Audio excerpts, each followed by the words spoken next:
Hi, my name's Krish Kandiah, and here's my top leadership tip for today. Firstly, let me say well done. I don't know a church in the country that hasn't tried to adapt to the lockdown by going digital in some way. I find that so inspiring.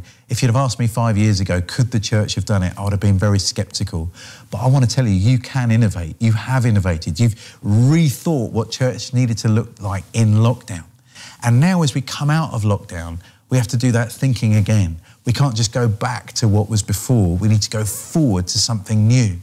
And I think us figuring out what's the purpose of meeting together versus being online, that's going to be an important question. We need to think about it in a number of different directions. I think we need to think about it theologically. What does the Bible say about the purpose of church? And it's about equipping God's people to serve him in the world. That's an Ephesians 4 picture, isn't it? All those different gifts of apostles, pastors, teachers, and prophets, they are to equip the people of God for works of service. Brilliant. You can do that online. You can do that face-to-face. And another aspect that we need to think about digital versus face-to-face is accessibility. Many people across the UK have had access to church that wasn't there before lockdown. Some people are housebound. Some people have immunity issues. Some people have disabilities that make it difficult for them to be in person in church. So I think that accessibility we want to continue. But we also recognise there's a physicality, that there's something important about leaving your house, gathering together, singing together, eating bread and wine, hugging each other. There's the holy kiss. All of those things are impossible to do online.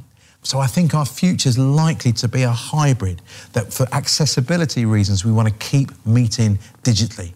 Our little church has only 20 people in it, but because we met digitally and we put our service live on Facebook, we got thousands of people that would visit us as they flick through their Facebook feed. That's more than we've ever had through the church building. So as far as I'm concerned, we're never going back to in-person only.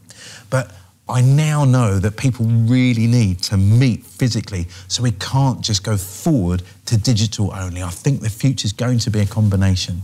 I know that sounds like a lot of work, but one of the things I've been inspired by in the lockdown, some people's skills and talents have come out of the woodwork we didn't know about.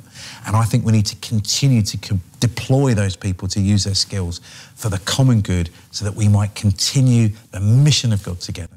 Friends, you can do it, because you've done it already. You transitioned from face-to-face only to digital only. I think it's possible, very possible, to transition from digital only to the new hybrid of face-to-face and digital together. We have an exciting future ahead. Let's make sure we keep in step with the Spirit as he leads us on to a fresh new future. The Spirit's always helping us as a church to be courageous and creative. Those two things together. Keep trying, keep going. You've done a great job already. Let's see what God does with us into the future.